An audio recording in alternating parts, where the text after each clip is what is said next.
Perkenalkan, nama saya Mauri Rizky Rahmanita Nia. Di sini saya akan menjelaskan mengenai konsep dari media pembelajaran komik. Menurut Handayani, komik adalah suatu bentuk media komunikasi visual yang mempunyai kekuatan untuk menyampaikan informasi secara populer dan mudah dimengerti. Ada juga menurut Will Eisner pada tahun 1996.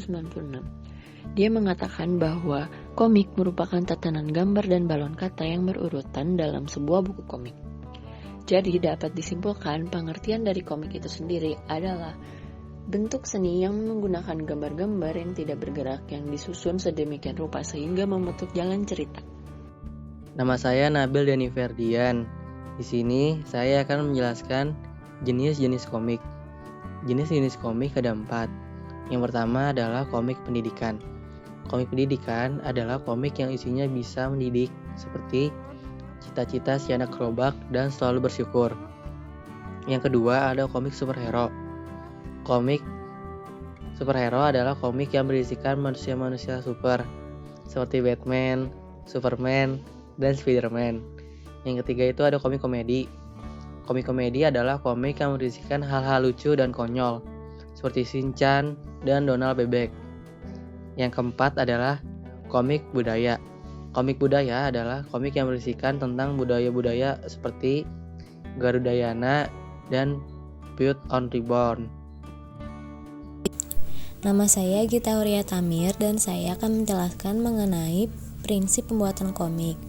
Pertama, ada langkah pembuatan komik. Langkah pertama adalah kita harus membuat isi cerita dan menentukan karakter terlebih dahulu.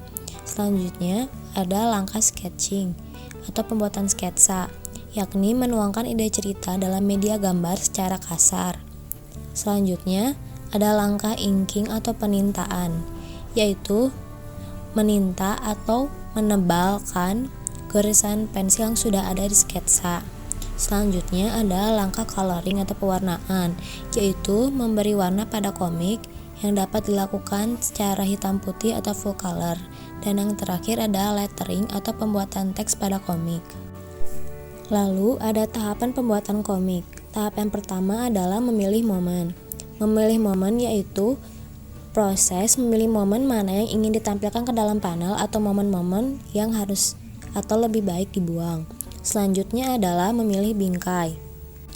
Tahap ini ditentukan oleh faktor-faktor komposisi seperti tata pandang atau sudut pandang, keseimbangan juga kemiringan. Selanjutnya ada pemilihan citra. Ini adalah tahap di mana komikus mengisi bingkai dengan gambar yang membawa dunia cerita yang ia buat ke dalam bentuk rupa yang terlihat hidup.